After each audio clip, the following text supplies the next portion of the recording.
Olá, sejam muito bem-vindos ao Da Hora desta quarta-feira. Hoje abordaremos diversos assuntos: política, história, economia, educação e muito mais. Você confere a partir de agora.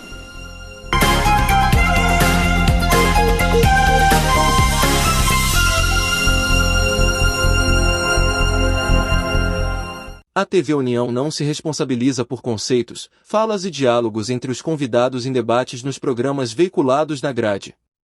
A direção.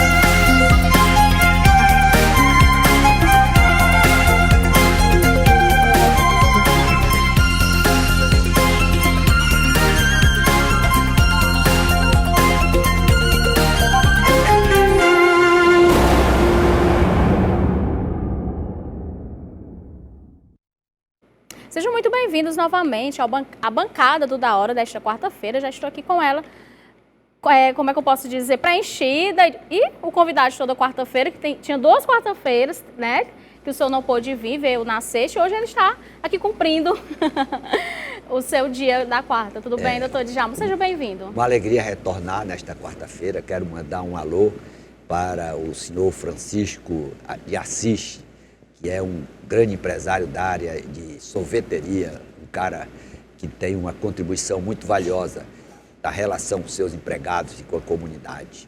É isso. E o Gabriel Viana também aqui na bancada da quarta-feira. Tudo bem, Gabriel? Tudo bem, Rochelle? Tudo bem, doutor Djalma? Seja muito bem-vindo ao Da Hora dessa quarta-feira. Hoje a gente tem muito assunto bacana para debater. A gente começa mostrando nossas belezas, né? Vamos falar do nosso quadro Ceará em Alta, conhecer um pouco mais sobre Fortaleza através do quadro Ceará em Alta, com apoio da Assembleia Legislativa.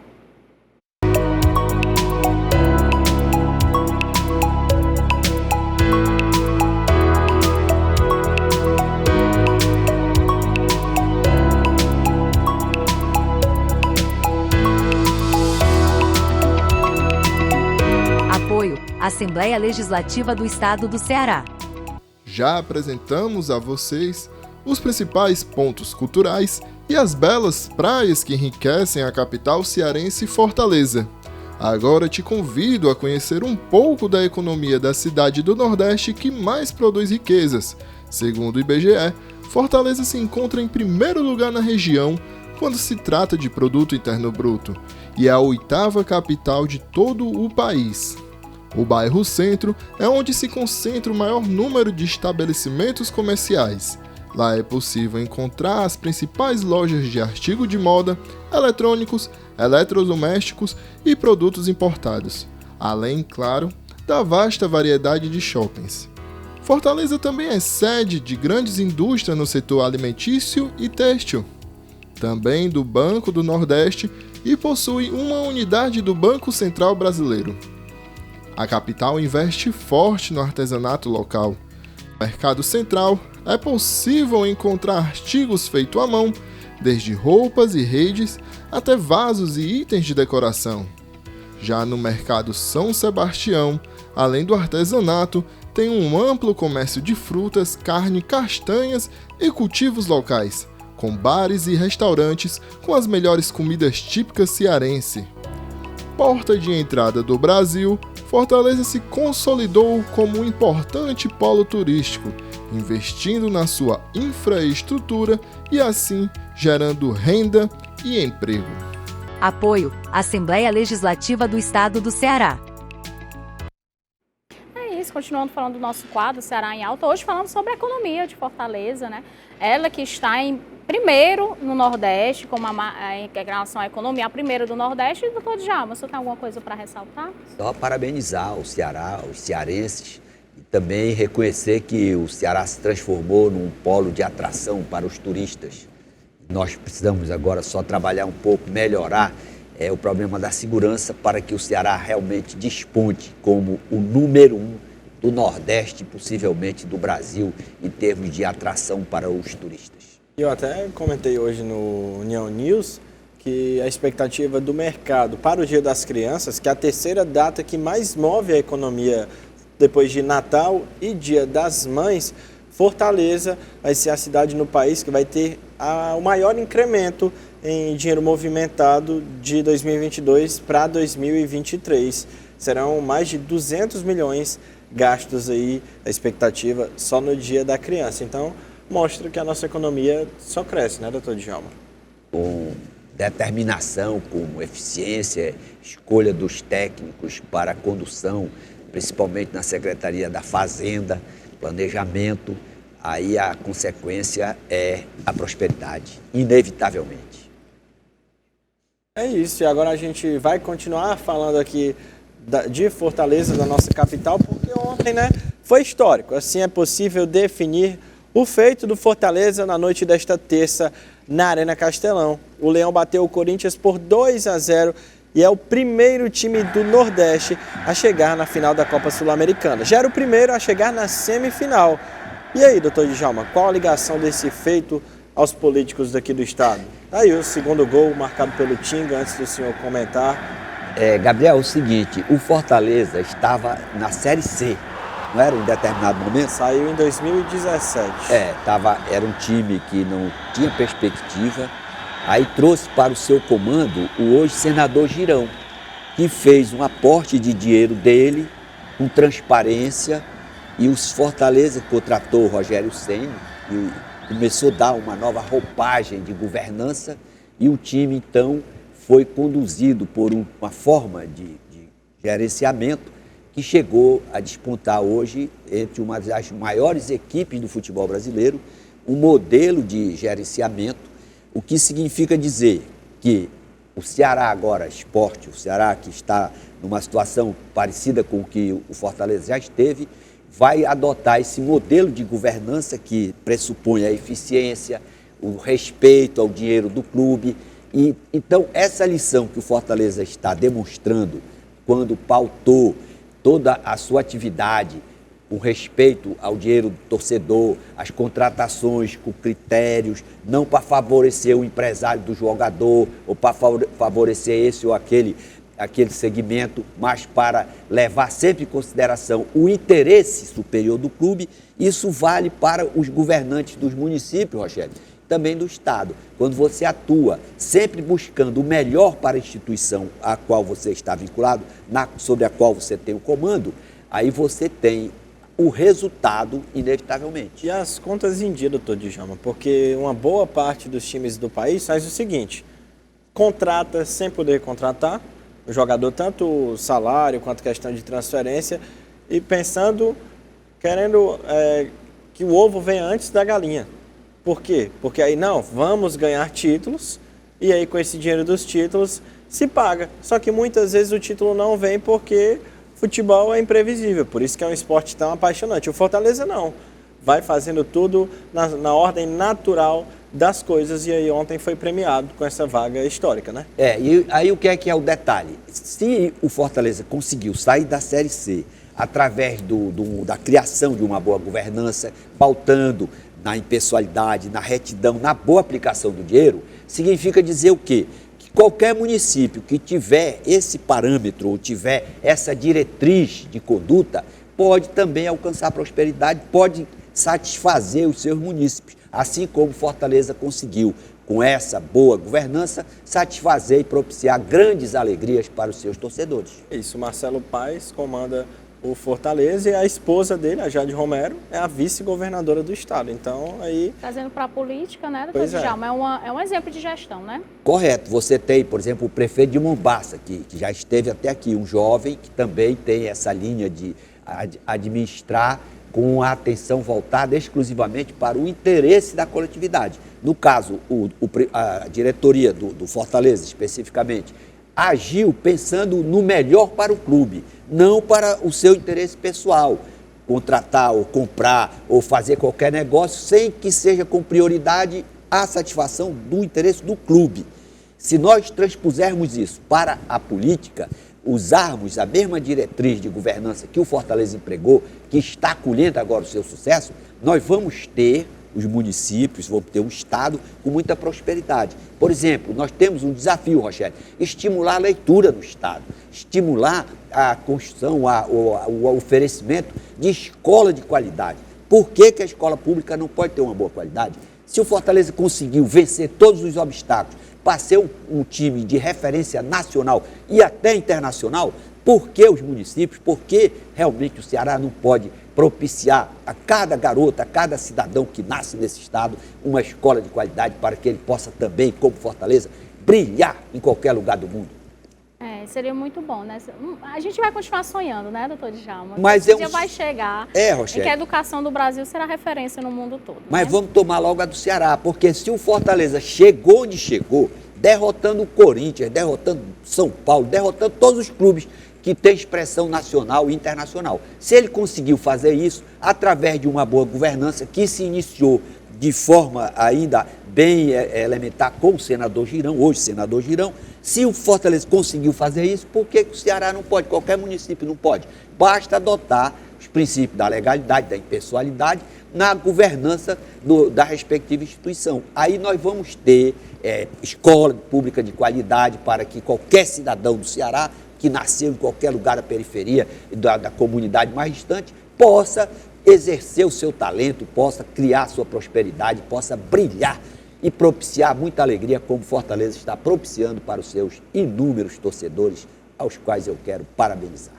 É isso, parabéns para o time aí de Fortaleza. E vamos falar agora de uma lei que o Senado aprovou nesta terça-feira, o projeto de lei que prevê o pagamento de até um salário mínimo a filhos de vítimas de feminicídio. Pelo texto, terão direito ao benefício os órfãos e dependentes menores de 18 anos que comprovem baixa renda. A matéria já havia sido aprovada pela Câmara dos Deputados e agora segue para a sanção do presidente Lula. Então, doutor Djalma, o que o senhor acha dessa medida? Diz que antes mesmo que tenha um julgamento, né, finalizado o julgamento, os órfãos já vão começar a receber aí até um salário mínimo nesses casos aí de feminicídio. É uma reação para uma tragédia injustificada. Sim. Você imagina o pai matar a mãe da criança. Como é que vai ser essa situação? Primeiro que ele vai ser preso. Aí a mãe não está mais presente, como é que essa criança vai ser mantida ou como é que ela vai ser educada? Isso é um desafio para a sociedade contemporânea. Você tentar amenizar essa agressão contra a mulher, que é crescente e injustificada. Na medida em que você aumenta a escolaridade no país, você tem um acréscimo, por outro lado, da violência contra a mulher. Isso representa um desafio que todos os segmentos da sociedade, eu acho que o Estado, por exemplo, gasta dinheiro com publicidade. A publicidade, ela é permitida na Constituição, mas ela deve ter caráter educativo, informativo. Sim. E eu acho que os publicitários podiam examinar essa situação e colocar a publicidade institucional para diminuir essa predisposição de agressão contra a mulher, que precisa ser trabalhada em casa, através da infância, na escola, na universidade, todos os segmentos da sociedade, sobretudo na publicidade institucional. Imagine agora um jogador desse consagrado dando aconselhamento para desestimular essa agressão do homem contra a mulher em casa, com danos irreparáveis. Você imagina, Rochelle, a cabeça de uma criança vendo o seu pai agredir ou matar a sua mãe. Como é que essa pessoa pode ter estrutura para usufruir a felicidade ao longo da sua vida? Então é um desafio que toda a sociedade deve assumir, principalmente os publicitários da área institucional, para nós reduzirmos essa situação que é absolutamente inaceitável na sociedade contemporânea.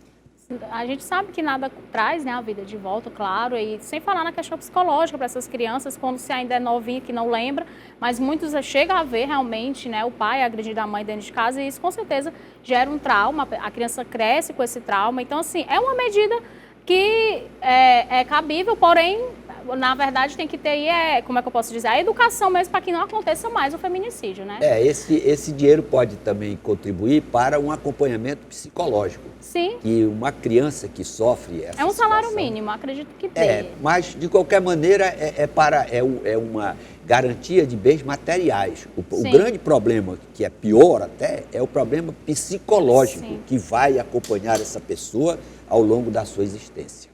É isso. E Tarcísio de Freitas defende linhas privadas e diz que o governo está no caminho certo. Mas é o seguinte, essa privatização dos transportes lá em São Paulo, ela já praticamente foi definida. Houve greve, infelizmente, uma greve, segundo alguns, de natureza política, mas que deve ser levada em consideração. A greve é um direito, a justiça ela se manifesta no sentido de exigir o cumprimento de determinadas restrições e imposições. O que precisa é haver maturidade, seja do empregador, seja do empregado, e jamais punição para o consumidor, o que é uma tragédia, você sair de casa para ir trabalhar e de repente não ter o transporte de volta. A gente tem, né, Gabriel, a fala do Tarcísio, vamos conferir e aí depois a gente comenta mais um pouco.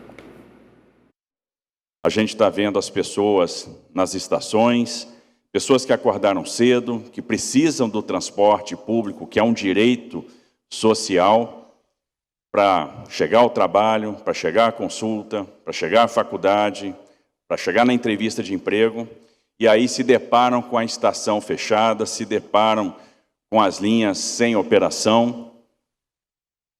A Justiça tinha decretado o funcionamento das linhas, 100% do efetivo nos horários de pico, de 6 a 9 da manhã, 80% nos horários que não são de pico, e a Justiça foi ignorada. Ou seja, essa turma não está respeitando sequer o judiciário. Eles não estão respeitando o poder judiciário, não estão respeitando o cidadão, e quem não respeita o cidadão, não respeita o judiciário, vai respeitar quem? Então é uma pena a gente ver o cidadão de joelhos, o cidadão sofrendo, o cidadão tendo a privação do transporte por uma pauta que, sinceramente, não é motivo para paralisação. O Estado não pode estudar desestatização de linhas, não pode estudar concessões de linhas. E é interessante, olha, nós estamos entrando em greve porque nós somos contra a desestatização, contra a concessão de linhas. E quais são as linhas que estão disponíveis hoje, que estão funcionando hoje? A linha 4, que é concedida, a linha 5, que é concedida, a linha 8, que é concedida, a linha 9, que é concedida. Justamente as linhas concedidas são as que estão funcionando. As linhas operadas pela iniciativa privada são as que estão operando. E o cidadão privado do transporte coletivo naquelas linhas que são operadas pela empresa pública. E aí, doutor Djalma? Olha, ele disse aí, se a Justiça determinou uma obrigação para os grevistas, essa obrigação tem que ser cumprida. Não foi cumprida. Qual é a consequência? Multa. Coloca uma multa bem elevada para desestimular o descumprimento. O que não deve ser admitido é o cidadão que já é sofrido para sair de casa para chegar no seu emprego, de repente ser surpreendido com a paralisação. A greve é legal? Qual foi a deliberação da Justiça? Que disponibilize uma quantidade X de meios para o transporte. Não obedeceu, tem que sofrer punição. Inclusive, os representantes legais da categoria deveriam receber como punição a destituição. Porque se você não cumpre uma ordem judicial, causa um dano irreparável para a população, tem que haver uma sanção para desestimular novos descumprimentos e novos danos aos usuários da rede de transporte. O que já é bem complicado lá em São Paulo, né? A questão do metrô, sempre muito lotado, existe a superlotação e ainda ter que passar a lidar com a greve, né, o doutor Djalma? Então, realmente é uma situação bem delicada que o trabalhador já sofre, já passa para chegar no seu trabalho, né? E ainda tem que lidar com tudo isso. O nosso arquiteto, Lucas, e o Fausto Nilo, eles defendem que o trabalho da pessoa deve ser perto da sua residência. Sim. Para evitar essa necessidade. O cara perde 1 a 2 horas por dia só dentro do metrô, dentro de uma condução para chegar no seu trabalho.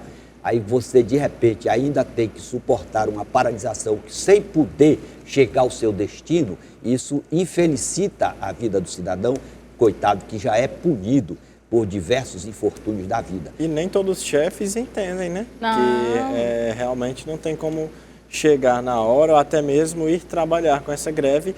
E aí o trabalhador se prejudica ainda mais, né? Porque toma uma falta, toma uma advertência, deixa de receber algum valor. É complicado, né? Teve algo também, assim, bem chato, Gabriel, foi os aplicativos que aumentam logo ali, porque acredito que muita gente pedindo, e aí fica abusivo também até o valor, para pegar aí uma condução. Tem que haver um diálogo, porque o que os trabalhadores do metrô estão pedindo também é válido, é um pedido válido. Então, acho que tem que haver um diálogo aí com o poder público, né, doutor Djalma? Aí tem que saber qual é a reivindicação.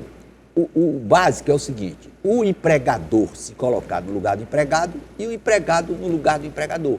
Aí você pode fazer uma mediação e encontrar um caminho para evitar que haja prejuízo para o usuário. Realmente o usuário, o cidadão, não tem nada a ver com isso. Ele está querendo o cumprimento de um encargo que foi assumido pela empresa que se comprometeu a fazer o transporte, a exercitar essa atividade. Aí não se justifica, é inaceitável para quem vai ser prejudicado qualquer divergência entre empregador e empregado que resulte em dano irreparável, muitas vezes, para o trabalhador. Então, vamos supor, você vai para uma consulta no médico, passou 2 meses para marcar a consulta na rede pública. Quando chega na hora que vai pegar o veículo, greve, você não pode chegar. Imagine o dano irreparável que é para o cidadão que está nessa situação. Então, isso é uma coisa que precisa ser sempre resolvida com antecedência para evitar essa situação profundamente danosa para todos. É isso, nosso bloco está finalizando, mas vou chamar, antes e depois do próximo bloco, o senhor explica que hoje o presidente do TSE, ministro Alexandre de Moraes, conduz a abertura do código-fonte da urna eletrônica para inspeção pelas entidades fiscalizadoras. A solenidade inaugura o ciclo de transparência eleições 2024. O código é aberto faltando 1 ano e 2 dias para as eleições municipais e ficará disponível em tempo integral, em uma sala de vidro no subsolo do TSE até a fase de lacração dos sistemas nas vésperas do pleito. Ao longo desse período, instituições públicas, órgãos federais, partidos políticos, universidades e a sociedade civil poderão acompanhar e analisar o código-fonte mediante agendamento prévio. Doutor Djalma? Rochelle, esse procedimento aí é muito importante. Cada partido tem dinheiro. O PSDB, por exemplo, fez uma auditoria em 2014, gastou R$1 milhão para examinar, auditar o processo eleitoral. Seria muito importante que cada cidadão tivesse acesso, pesquisasse aí na internet e lesse as conclusões dos especialistas contratados pelo PSDB. Aí agora o TSE está disponibilizando a abertura do código-fonte para começar a ser examinado. Cada partido deveria contratar um especialista, o partido tem o fundo partidário, e deveria ter essa prioridade.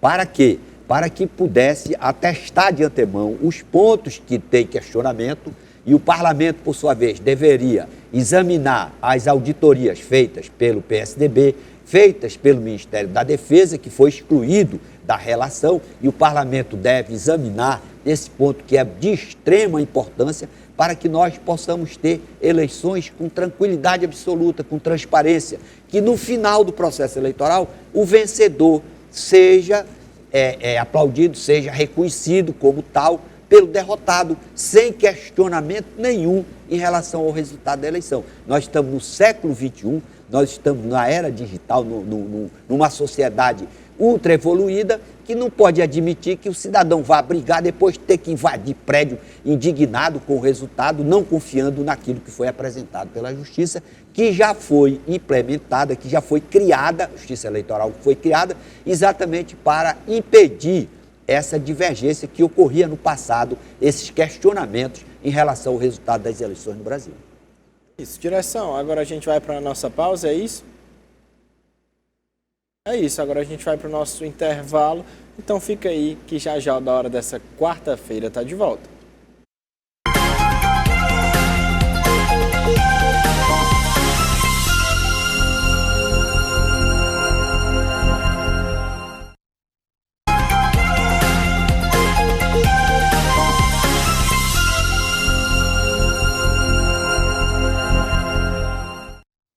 Estamos de volta com a hora dessa quarta-feira. E aí agora eu tenho um questionamento para você, doutor Djalma. Quantas revoluções ou golpes de Estado já ocorreram a partir de 1889 por descrédito no resultado de eleições? Olha, houve uma guerra civil no Rio Grande do Sul em 1922. Um camarada chamado Assis Brasil, que era um diplomata, um cara muito preparado, mas ele não se conformou com o resultado da eleição, que ele foi candidato e perdeu para um cidadão chamado Borges de Medeiros. E aí, quando foi divulgado o resultado da eleição, o grupo do Assis Brasil pegou em armas houve uma revolução forte, morreram mais de 1.000 pessoas no Rio Grande do Sul. Depois nós tivemos, em 1930, isso foi em 1922, 1930 também, sob a alegação de fraude nas eleições, inconformados os perdedores com o resultado da eleição, o Getúlio Vargas comandou, então, essa revolução vitoriosa que resultou na sua tomada do poder, na destituição do presidente Washington Luiz e também impedindo a posse do Júlio Prestes, que teria ganho a eleição. Então, nós temos, na velha República, um histórico que é muito triste de inconformismo com o resultado da eleição. Por isso que é muito importante agora o aprimoramento, questionar, porque todo mundo que perdeu tem as suas razões. Tem que ser ouvido todo mundo, todos os atores do processo precisam ser ouvidos para que todos os questionamentos sejam dirimidos e nós sepultemos essa ideia de questionar o resultado de eleição. É isso. E nós temos também outra pergunta, doutor Djalma, em relação à eleição. Quem primeiro denunciou esse vício em eleição no Brasil após a proclamação da República? Olha, o primeiro homem que questionou o resultado de eleição foi Rui Barbosa. Um grande jurista brasileiro, ele, em 1910, ele disputou uma eleição com o Marechal Hermes, que foi o vencedor, Hermes da Fonseca. E o Rui Barbosa foi para a tribuna do Senado e disse que teria ganho a eleição. E os seus advogados denunciaram diversos ilícitos que teriam ocorrido nessa eleição na qual ele foi derrotado. Portanto, na velha República, esses questionamentos, essa desconfiança em relação ao resultado da eleição era muito comum.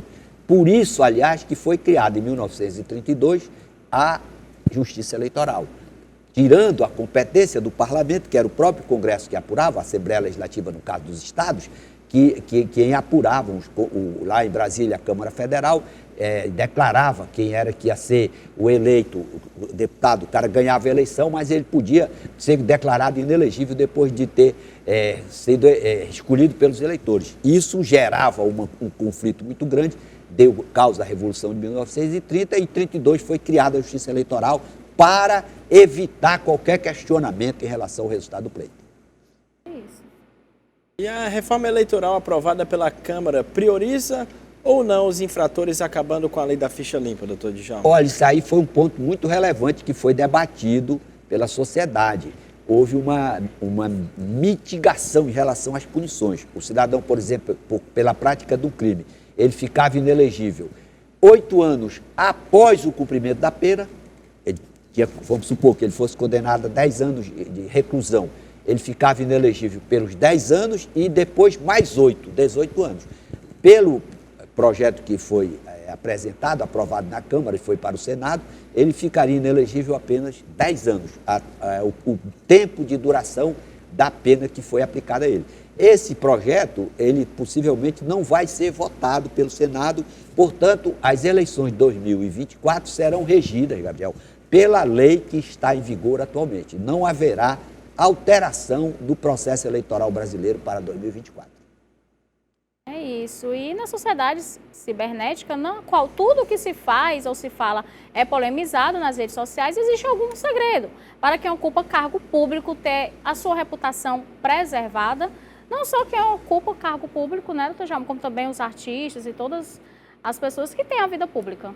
Qual é o segredo, Rochelle, que você... Para manter a vida preservada é bem complicado, para você não ser turbinada. Você, por exemplo, é uma prefeita, você exerce um cargo relevante. Qual é o segredo que você deve seguir para não ser turbinada, para não ser agredida ou ter hostilizada. Não ser hostilizada? Primeiro, você tem que cumprir a Constituição. Você tem que cumprir aqueles princípios: legalidade, impessoalidade, publicidade, moralidade e eficiência. Se você cumprir, por mais que a pessoa fique descontente com a sua ação, que ela vai lhe atacar, você vai processá-la, vai ter de discutir, capacidade para discutir tudo de cabeça erguida em qualquer lugar. Por quê? Porque você cumpriu tudo que manda a legislação. Você não agiu com arbitrariedade, você não se cedeu, você não cometeu nenhum desvio de finalidade no exercício do poder, você atuou rigorosamente dentro da expectativa que cada cidadão que delega o poder espera e almeja. Então, o segredo para você não ser detonada, para você não ser questionada, é você cumprir a legislação. Agora, o que é o problema? Aí você não cumpre a legislação ainda vai hostilizar aqueles que fizeram críticas legítimas para você. Quem cumpre a regra do jogo, quem atua de forma absolutamente compatível com a legislação, pode entrar em qualquer lugar, pode caminhar na beira-mar. Por quê? Porque tem a sua consciência tranquila do dever cumprido e sabe que vai, cedo ou tarde, ter o respeito da cidadania. Quando a pessoa pratica ilicitude, persegue, comete ilegalidades, evidentemente não pode esperar aplauso, senão uma reação contrária ao seu interesse. Portanto, Rogério, o segredo para quem quiser, no exercício da função pública, ser aplaudido e sair sempre de cabeça erguida é cumprir rigorosamente os princípios que estão elencados lá no artigo 37 da Constituição. É isso, a gente falou aí da vida pública de políticos, mas eu tinha comentado aí sobre a vida pública dos artistas também, que geralmente são cancelados, às vezes por causa de alguma frase, né, Gabriel, que é dita, às vezes mal, tirada de contexto, algum corte e acaba sendo cancelada, né? A gente vai chamar agora, doutor Djalma, uma fala do deputado federal Carlos Jorge, que fala sobre a obstrução total no Congresso Nacional. Dizendo que nós estávamos fazendo ataques ao Supremo Tribunal Federal. Como já começou a ficar normalizado pela imprensa toda vez que nós reagimos aos avanços dos abusos que vêm sendo cometidos pelo Supremo Tribunal Federal. E veja bem, essa não é uma obstrução feita pela oposição. É um movimento de obstrução que está sendo feito por deputados das mais variadas frentes partidárias, é totalmente suprapartidário e são de pessoas que estão preocupadas com os avanços e abusos que vêm sendo cometidos por aqueles que deveriam ser os guardiões da Constituição. Preocupados com a preservação das nossas competências. O Supremo Tribunal Federal vem reiteradamente abusando de suas competências, invadindo as nossas prerrogativas. Recentemente nós vimos o marco temporal, a volta do imposto sindical, vimos também a questão da descriminalização das drogas, buscando através do MADIM, que deveria supostamente julgar se era constitucional ou não o artigo 28 da Lei 11.343, querer inovar no ordenamento jurídico, inclusive querendo definir quantos de grama é crime ou não para o usuário. E agora, num tema muito crucial, um tema muito sensível para a população, que é a questão do aborto. O aborto sequer deveria ser debatido nessa casa, porque a vida é um direito inalienável. Não podemos permitir que aqueles que não tiveram um voto sequer queiram se miscuir na nossa atividade parlamentar e legislar em nosso lugar. Porque quando o Supremo faz isso, não tiveram um voto sequer. Nós, representantes do povo, como diz a Constituição, estamos sendo desrespeitados, mas mais do que isso, quem está sendo desrespeitado é o povo brasileiro, é a soberania popular. Por isso que agora a Câmara dos Deputados, Congresso Nacional, Senado, faz esse movimento de obstrução para que haja uma resposta a essas usurpações, essas invasões de competências. A população há muito tempo vem nos cobrando. Para que vocês servem? Para que servem 513 deputados e 81 senadores? É isso aí, doutor. Geralmente está vendo aí eles se manifestarem em relação aos ministros, né, ao STF.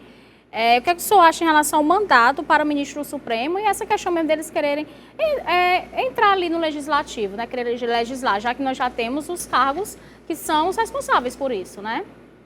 O Supremo Tribunal Federal, ele está exercendo uma hipertrofia em relação ao Poder Legislativo e ao próprio Poder Executivo.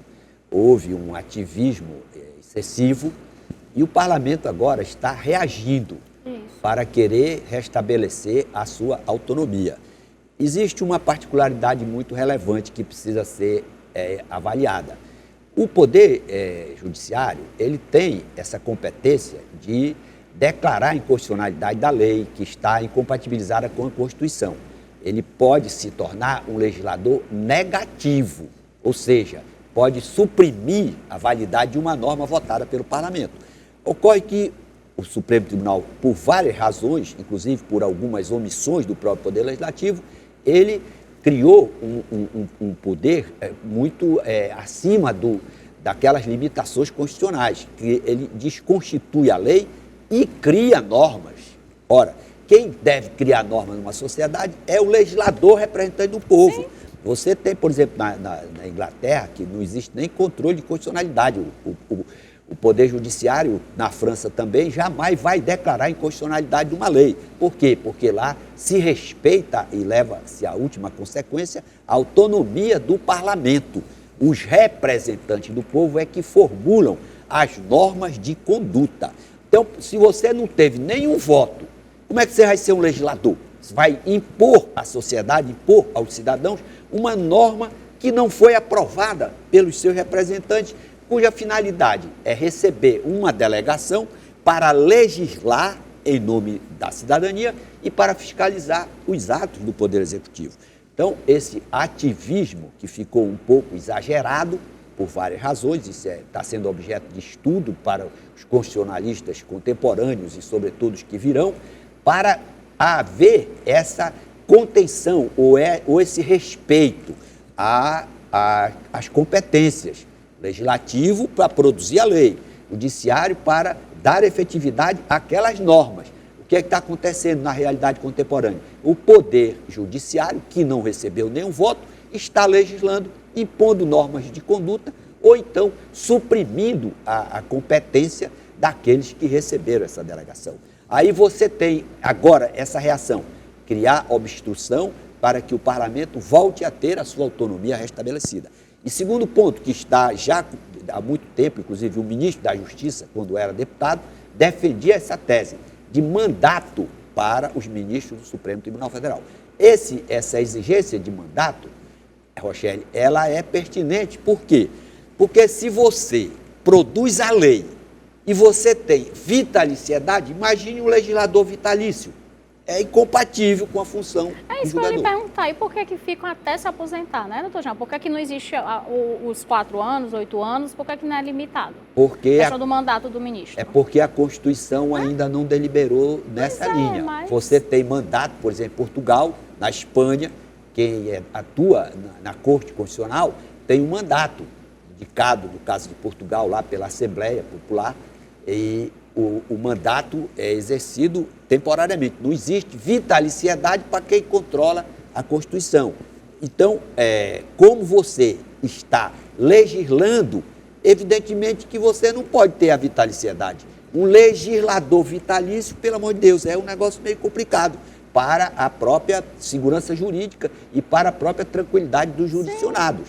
Por isso é que, diante desse ativismo do Poder Judiciário, muitos parlamentares já, inclusive tem até PEC nesse sentido, já estão questionando ou exigindo a delimitação, uma demarcação do mandato, que eu acho que é muito pertinente na medida em que o Poder Judiciário está produzindo normas que são da competência histórica do Poder Legislativo. E o que o senhor achou desse voto da Rosa Weber antes dela sair? Né, em relação ao aborto, ela teve o voto dela e ainda vai ter a questão ainda, né, da sessão. E antes dela se aposentar, ela já voltou e já fica lá. Existe essa lei também, né, que pode voltar antes de sair e garantir? É porque ela estava no exercício da competência. Enquanto ela não chegou à sua aposentadoria, ela poderia exercer a sua jurisdição na forma prevista na Constituição. Esse é outro ponto que você vai provocar um questionamento muito acentuado da sociedade. Você está legislando contra aquilo que a sociedade ainda não deliberou, através do seu representante. Esse é um ponto que precisa ser avaliado. Você vai assumir essa questão de querer se expor dessa maneira, você tem que fazer o custo-benefício disso. Por conta dessas pautas em série que foram colocadas, despertou na opinião pública essa sensação de que o Poder Judiciário realmente está substituindo o Poder Legislativo na produção de normas que impactam a vida dos cidadãos. É esse ônus que o Supremo está assumindo por conta dessa escalada de colocar temas que são de impacto dentro da sociedade para serem deliberados sem o aval ou sem o prévio aval do Poder Legislativo. É por isso que está havendo essa reação. Não é só de um partido, é de praticamente todos os segmentos do Poder Legislativo, para que se encontre o que é que nós precisamos. Preservar a harmonia dos poderes, cada um com a sua competência demarcada pela Constituição, e não extrapolando para que não haja reação, não haja impasse como esse que já está anunciado aí por esse grupo de parlamentares. No entanto, que o Rodrigo Pacheco também falou em relação que as eleições, as reeleições para o Legislativo não foram bem vistas, no sentido de não ter sido, como posso dizer, positivo. E aí ele falou em relação de não haver reeleição na parte, estou falando aí da questão de deputados, do Legislativo. E os senadores e na questão ele, né? E os deputados. Na verdade, ele tratou mais da reeleição do executivo, do executivo, vereadores, né? O Brasil não tinha reeleição para o executivo. Sim. E foi introduzida a emenda constitucional no tempo lá do Fernando Henrique Cardoso. Uma emenda que teve até questionamento. Mas, enfim, está posto esse tema na Constituição, é direito de quem está no poder ser reeleito por um período, pela eleição imediata, a reeleição uma vez. Agora, é um tema também que devia ser objeto de ampla discussão. Com relação aos parlamentares, aí você tem uma longevidade, um deputado com 30, 40 anos de parlamento, que também é outro tema que poderia ser objeto de questionamento, para você não ter uma verdadeira oligarquia familiar pela via eletiva. Então, o Pacheco ele salientou apenas a parte executiva e o legislativo, né? Pois é, aí é que está o que a sociedade que devia deliberar. Nós temos, por exemplo, que ter projeto de emenda constitucional por via da população. Você ter o próprio cidadão podendo propor emenda constitucional. Doutor Djalma, agora a gente vai ter que ir para a nossa pausa, mas o Da Hora dessa quarta-feira já está de volta.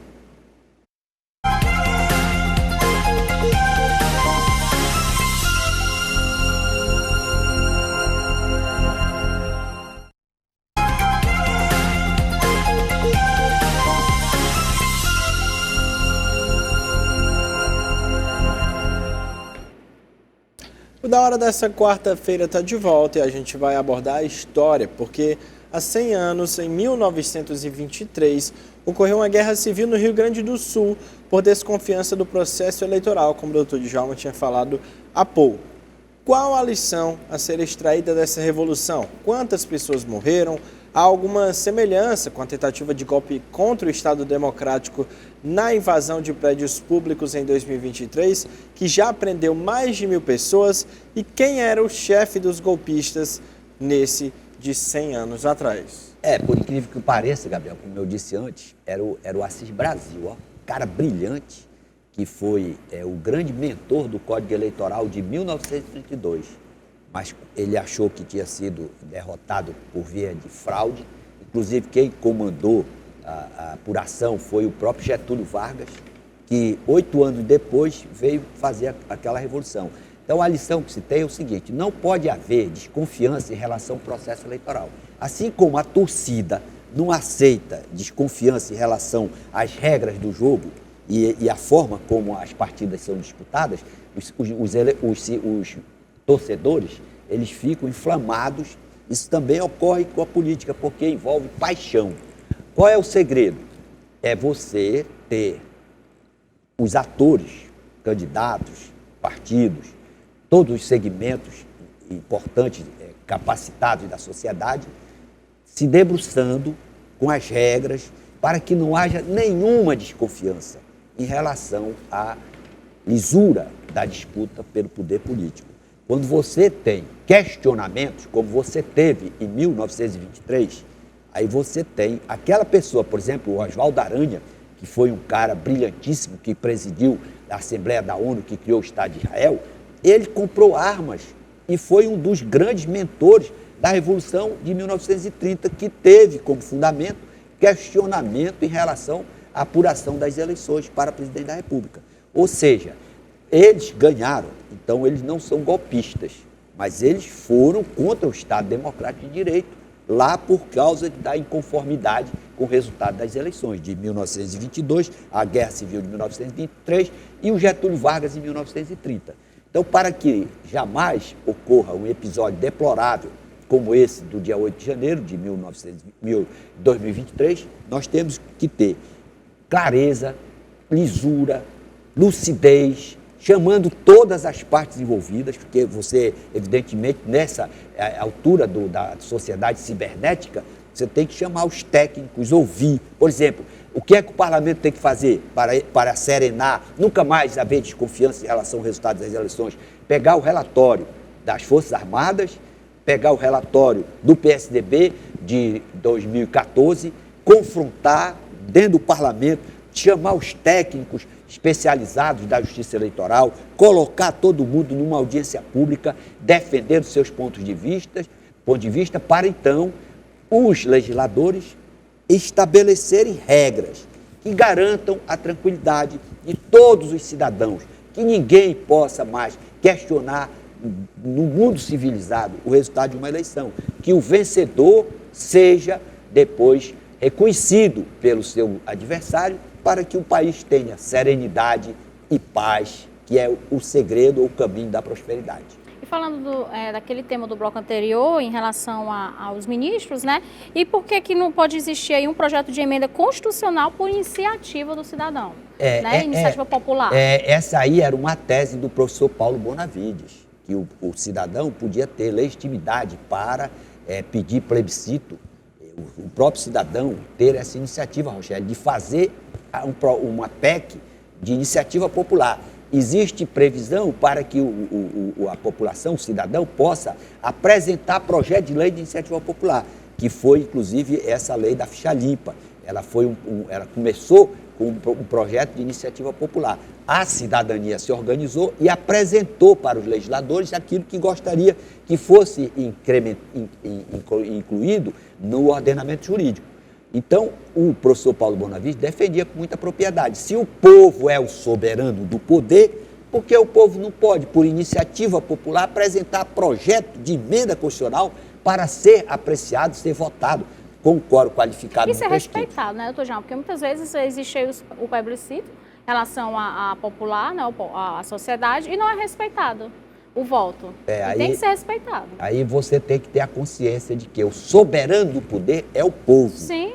Por exemplo, agora vai haver eleição municipal e a sociedade pode encaminhar determinadas questões para ser apreciada pela Câmara Municipal, para ser objeto de questionamento da eleição, para o cidadão se manifestar. Aí o que é o problema? Tem que passar pelo crivo do legislador. Aí você tira já aquele poder legitimado do cidadão como titular da soberania popular. Infelizmente, no Brasil, nós não temos ainda essa consciência de que o soberano do poder é o povo. O povo tem que ser ouvido naquilo que vai impactar a sua vida, como é, por exemplo, na Suíça. Você pode fazer, a iniciativa do povo, pode dizer que aquela lei não deve prevalecer, e, enfim, você tem que criar essa cultura de respeito a quem é o soberano do poder, que é o povo que paga os tributos. Por isso, cada governante deve ter sempre essa sua ação voltada para a satisfação do bem comum. Você não pode, Rochelle, imagine, você é uma prefeita, uma pessoa que está exercendo poder e vai atuar em detrimento do interesse coletivo. O que é que você acha? Por exemplo, um vereador indicar o diretor de uma escola. O que é que você acha? A gente sabe que a Constituição não permite, mas não tem isso, né, doutor Djalma? É porque não está seguindo o princípio da eficiência e da impessoalidade. Você tem que formar os partidos agora, vai haver eleição para o ano, os partidos devem começar a trabalhar o seu programa de governo. Como é que você vai apresentar? Conhecimentos técnicos, né, que tem que ter. Com pessoas qualificadas. Então você, por exemplo, você, Gabriel, nunca produziu 1 litro de leite, nunca produziu nada na agricultura. Aí o cidadão é seu amigo, vai colocar você para ser secretário de Agricultura. Sim. Ou secretário de Ciência e Tecnologia. Qual é o destino do povo que tem um chefe de Estado ou que tem uma pessoa no comando de uma secretaria com esse perfil? Qual é o segredo? Vai chegar em algum lugar? Não vai ter êxito. Aí trazendo para o futebol. Se você contrata um técnico que não seja capacitado. Qual é o destino do futebol? Também do não time?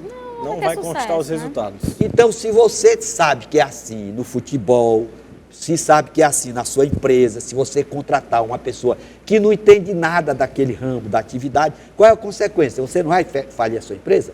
Então, essa mesma noção tem que ser transposta para a administração pública. Aí você não aceita um técnico incompetente para dirigir o seu time. O que é que o torcedor faz, Gabriel, quando coloca um técnico que não entende futebol? Protesta e vai para querer quebrar tudo lá, não é? Não é assim, no estádio? Protestando até que o diretor tenha a obrigação de retirar aquele cidadão, substituir por outro. Agora, na administração pública, não. Aí todo mundo aceita passivamente, o cara nomeia quem ele quiser, pessoas sem competência nenhuma, reconhecidamente. Aí o cidadão que era para ter constrangimento. Se você não entende, você acha que você devia ser nomeado para a Secretaria de Ciência e Tecnologia? E sem falar que o cidadão também não pode escolher seus representantes. A gente só escolhe ali, na hora da votação, já para ocupar aquele cargo. Eu estou falando assim, eu quero que o tal pessoa vá representar o povo na candidatura para a eleição, vá ser candidato. Não, tem aqueles ali, você tem que votar em um desses. É um desses e pronto. E às vezes você não tem ali uma escolha e vota no menos pior. Né? Então a gente também poderia, era também para ter a escolha, a sociedade escolher os representantes, que quer que vá competir ali a eleição. O que você acha também disso? Você está defendendo, Rogério, a candidatura avulsa. Porque às vezes não tem ninguém ali para representar. E aí você pode ter alguém que você queira, mas você não aí a sociedade voltaria para essa pessoa ir representar e ir ali para a candidatura, para poder votarem, né? Você está colocando a ideia de que cada cidadão que preenche os requisitos, mesmo se ele não estiver vinculado a um partido político, ele possa se apresentar para receber voto. Infelizmente, a nossa legislação, ela não consagra, ela repele a candidatura avulsa, é expressamente proibida. Então se chama de candidatura avulsa? Candidatura avulsa, que você não é vinculado a partido. Você tem, para você ser candidata, você tem que preencher os requisitos de elegibilidade. Você tem que ser brasileira, tem que ter alistamento eleitoral, tem que ter domicílio eleitoral, filiação partidária e a idade. Isso são requisitos que estão na Constituição. Agora, se você quiser fazer uma emenda para tirar esse requisito da filiação partidária, aí você pode ter o candidato avulso. E você ainda tem outro problema. Você pode ser a candidata mais votada para a Câmara Municipal e o seu partido não atingir o quociente eleitoral e você, então, não vai ter acesso a uma vaga, porque você precisa ter aquele número mínimo, o partido precisa fazer. Você teve o caso, por exemplo, da Rosa da Fonseca, teve casos aqui da Assembleia Legislativa, que a pessoa foi a mais votada e não foi aproveitada, não foi, não foi nomeada, não foi investida na representação popular. É isso, doutor Djalma, nosso programa chega ao fim, a gente agora é para as considerações finais, o senhor pode... Eu quero agradecer aí essa oportunidade de prestar esses esclarecimentos, de motivar o cidadão para que ele se interesse, principalmente as mulheres. A legislação prevê 30% das vagas para as mulheres. Os partidos devem qualificar, motivar as mulheres para que elas possam conduzir o destino da nossa cidade, da nossa sociedade. Isso, Gabriel. Isso. Muito obrigado pela sua presença, doutor Djalma. Tem alô para a gente hoje, Rochelle? Hoje tem alô. Nós vamos mandar um alô aí para o Pedro Albano de Papicu, Sérgio do Pici, Leonardo Lima Moura Brasil e João Conjunto Esperança. Quero agradecer a sua audiência. Gabriel vai encerrar hoje? É isso. Agradecer a sua audiência. Agradecer demais a sua audiência e dizer que agora você fica com o programa do Ferreira Aragão e depois a gente tem o Esporte União. Amanhã estamos de volta no mesmo horário. Até lá.